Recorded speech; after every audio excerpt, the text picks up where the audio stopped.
k परावैद्युतांक वाला माध्यम स्थित कर दिया था। अब आप देखेंगे कि जब हमने बैटरी लगाई, यानी कि किसी चीज को आवेशित किया, सपोज आपके घर बैटरी रखी है, ठीक है, डाउन बैटरी रखी है, अब उसे क्या है, हमने चार्जर से चार्ज किया, चार्ज करने के बाद चार्जर बंद कर दिया, तो बैटरी स्वतः ही थोड़ी डाउन हो जाती है, नहीं होती ना, जब तक उस पर कोई अन्य चीज ना लगाई जाए। ठीक ऐसे ही होता है, इसे बैटरी द्वारा यहाँ तक इसे आवेशित किया गया, अब बैटरी को हटा लिया गया, यानी कि उसका आवेश तो वही रहेगा, जितना था उसका आवेश क्या रहेगा, उतना ही रहेगा। क्या रहेगा, आवेश उतना ही रहेगा। ठीक, तो यहाँ पर लिख देते हैं बैटरी, पहले आवेश निकाल लेंगे, यहाँ पर Q निकालेंगे, Q बराबर कितना होगा, अब यहाँ पर C0 इंटू V, यहाँ पर लिख देते हैं वायु संधारित्र पर आवेश, किस पर निकाल रहे हैं, अभी हम वायु संधारित्र पर आवेश है जब उस पर बैटरी हमारी जुड़ी हुई है। Q बराबर कितना आएगा, C0 इंटू V, Q बराबर C0 की वैल्यू कितनी आई थी हमारी, 1.77 गुणा 10 की घात माइनस 11, और V की वैल्यू कितनी है हमारी, 300, कितनी है, 300। ठीक, जब हम इसे सॉल्व आउट करेंगे तो इसे सॉल्व आउट करने के बाद हमारा आ जाएगा 5.31, कितना जाएगा, 5.31 गुणा 10 की घात 9 माइनस के 9 कूलम, यहाँ पर ये वैल्यू आ गई। अब ये मैंने आपको बताया था, जब हम बैटरी को आवेशित, संधारित्र को आवेशित करने के बाद बैटरी हटा लेंगे तब क्या है, आवेश हमारा समान रहेगा, यानी कि जो आवेश आया यही रहेगा। तब नया विभव, तब नया विभव क्या माना था, V डैश बराबर किसके हो जाएगा, Q अपॉन C। अब C ये वाला क्यों रखा, यहाँ पर C0 क्यों नहीं रखा, क्योंकि बैटरी हटाकर हमने K परावैद्युतांक का माध्यम स्थित कर दिया, तो इसलिए K परावैद्युतांक वाले संधारित्र की धारिता रखेंगे। आवेश हमारा उतने रहने वाला, तो इसलिए यहाँ पर आवेश रखा, तो कितना है, 5.31 गुणा 10 की घात माइनस के 9, और C की वैल्यू कितनी आएंगे, 4.602 गुणा 10 की घात माइनस 11। तब B डैश कितना आ गया, B डैश बराबर आ जाएगा हमारा 115.38, कितना जाएगा, 115.38 वोल्ट, कितना जाएगा, 115.38 वोल्ट। तो हमारा यहाँ से नया विभवांतर हमें ज्ञात हो गया। ठीक, अब इसके बाद देखते हैं इसका दूसरा पार्ट।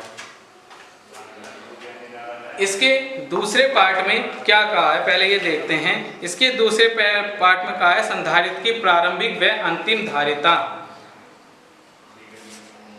क्या होंगी। ठीक है, अब संधारित्र की प्रारंभिक व अंतिम धारिता क्या होगी। ठीक, ये हमने यहाँ पर ज्ञात करना है। तो अब आप देखिए, पहले क्वेश्चन को जब हम सॉल्व कर रहे थे तो यहाँ पर इसकी प्रारंभिक धारिता जब वायु में स्थित था तभी आई थी, और जब हमने K परावैद्युतांक रख दिया था तो उसके बाद धारिता कितनी आई, ये आई। तो यहाँ पर लिख देंगे हम, इसके बाद यहाँ पर नंबर 2 डालकर, क्या नंबर 2 मेंशन करके कि संधारित्र की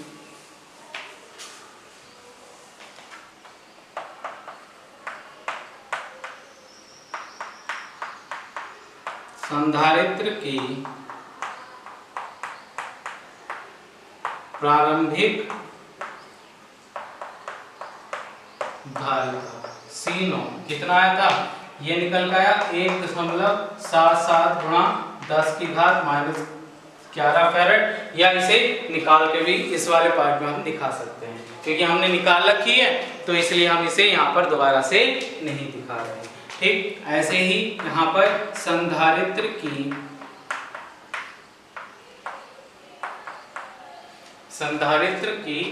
अंतिम धारिता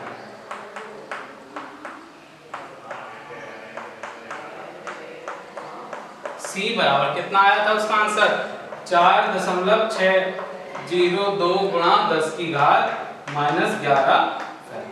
ठीक, ये हमारा दूसरे क्वेश्चन का आंसर यहाँ पर हो गया। एक क्वेश्चन को हमने सॉल्व किया पहले वाले को, तो हमें अगले वाले का भी आंसर स्वतः ही प्राप्त हो गया। अब देखिए तीसरा वाला क्या कह रहा है कि प्लेटो का प्रारंभिक व अंतिम आवेश पृष्ठ घनत्व क्या होगा। तीसरे प्रश्न में कहा है कि संधारित्रों का प्रारंभिक व अंतिम आवेश पृष्ठ घनत्व क्या होगा। ठीक, तो यहाँ पर केवल यहाँ पर मैं Q की वैल्यू छोड़ रहा हूँ। ठीक है, Q की वैल्यू मैं यहाँ पर मेंशन कर देता हूँ कि क्या है। ठीक, Q की वैल्यू निकल के कितनी आई थी हमारी, Q बराबर 5.31 गुणा 10 की घात माइनस के 9 कूलम यहाँ पर आई थी। ठीक, अब इसमें हम ज्ञात करेंगे कि पृष्ठ आवेश घनत्व। पृष्ठ आवेश घनत्व मैंने आपको समझाया था कि पृष्ठ आवेश घनत्व होता क्या है। एक बार फिर उसकी डेफिनेशन आज मैं रिपीट कर रहा हूँ कि आपको पूरा ध्यान आ जाए कि हमने क्या लिया था, सिग्मा बराबर Q अपॉन A लिया था और A का मान रखा था 1, यानी कि इसका मतलब हो गया था एकांक क्षेत्रफल। किसी पृष्ठ के एकांक क्षेत्रफल, किसी पृष्ठ के एकांक क्षेत्रफल पर लगने वाले या वितरित आवेश की मात्रा को हम क्या कहते हैं, पृष्ठ आवेश घनत्व कहते हैं। तो यहाँ से हमारा पृष्ठ आवेश घनत्व हो गया था। तो यहाँ पर अब देखिए यहाँ पर Q भी समान रहा, चाहे हमने परावैधता रख दिया या नहीं रखा। अब यहाँ पर हमने बैटरी लगाई या नहीं लगाई, क्योंकि आवेश हमारा समान ही रहा और क्षेत्रफल भी समान है, तो उसका प्रारंभिक पृष्ठ आवेश घनत्व बराबर हो जाएगा अंतिम आवेश पृष्ठ घनत्व के। यानी कि यहाँ पर लिख देते हैं प्रारंभिक पृष्ठ आवेश घनत्व बराबर हो जाएगा अंतिम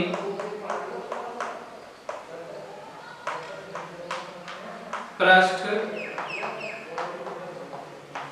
आवेश घनत्व। और ये बराबर किसके होगा, सिग्मा बराबर Q अपॉन A। किसके बराबर होगा, सिग्मा बराबर small q upon A। Q की वैल्यू हमें पता है कितनी आई थी, Q की वैल्यू कितनी आई थी 5.31 गुणा 10 की घात माइनस के 9, और A की वैल्यू कितनी थी हमारी यहाँ पर 10 की घात माइनस 2। तो सिग्मा बराबर 5.31 गुणा, ये ऊपर जाएगा तो प्लस का हो जाएगा, कितना बचेगा 5.31 गुणा 10 की घात माइनस के 7। मात्रक क्या हो जाएगा, कूलम प्रति मीटर स्क्वायर। मात्रक क्या हो गया इसका, कूलम प्रति मीटर स्क्वायर। यहाँ पर इसका ये मात्रक आ गया। ठीक, यहाँ पर हमारा क्वेश्चन नंबर 21 कंप्लीट हो गया। अब इसके बाद देखते हैं क्वेश्चन नंबर 22। ठीक, क्वेश्चन नंबर 22 भी इसी की तरह से पूरी तरह इसी पर ही निर्भर है। ठीक, तो हम कहेंगे जैसे हमने ये वाला किया है, सेम क्वेश्चन सभी वही है। अब क्या है दे रखा है प्रश्न नंबर 22 में देखेंगे, इसलिए मैं 21 रफ नहीं कर रहा हूँ। ठीक, इसमें लिखा हुआ है यदि उपरोक्त प्रश्न में बैटरी संधारित्र से जुड़ी रहे तब विभिन्न प्रश्नों के उत्तर क्या होंगे। अब उपरोक्त प्रश्न यानी कि जो हमने पहले वाला प्रश्न किया था, ये वाला सारी वैल्यू हमें यही दे रखी है। इसमें क्या है, अब बैटरी क्या है हटाई नहीं है, यहाँ पर क्या है हमने बैटरी को हटाकर यहाँ पर के परावैद्युतांक का परावैद्युत माध्यम स्थित कर दिया था। अब नेक्स्ट प्रश्न में कहा अब बैटरी हमारी जुड़ी रहे, तो जो 3 पार्ट हमने करे हैं उसके आंसर क्या क्या होंगे वह हमें ज्ञात करना है। ठीक, अब बैटरी हमारी जुड़ी रही, विभवांतर में कोई परिवर्तन उसका नहीं होगा। ठीक, तो इसमें पहला वाला पूछा है कि प्लेटों के बीच नया विभवांतर क्या होगा। ठीक, जो जैसे कि इस वाले 21 में प्रश्न पूछा था कि प्लेटों के बीच नया विभवांतर क्या होगा, ऐसे ही इसमें हमारा पूछा है कि प्लेटों के बीच नया विभवांतर हमारा क्या होगा। तो हम क्या करेंगे कि अब हमारी बैटरी क्या जुड़ी हुई है, ठीक। जितना पहले विभवांतर दे रखा था 300 वोल्ट, यहाँ पर क्वेश्चन में दिया हुआ है, बैटरी हमने हटाई नहीं है, वही बैटरी है। तो कितना वोल्ट विभवांतर स्थापित किया हमने, केवल 300 ही तो किया, उसमें तो कोई परिवर्तन नहीं हुआ। तो इसलिए इसके पहले पार्ट का जो आंसर होगा वो क्या होगा, नया विभवांतर, यहाँ पर लिख देंगे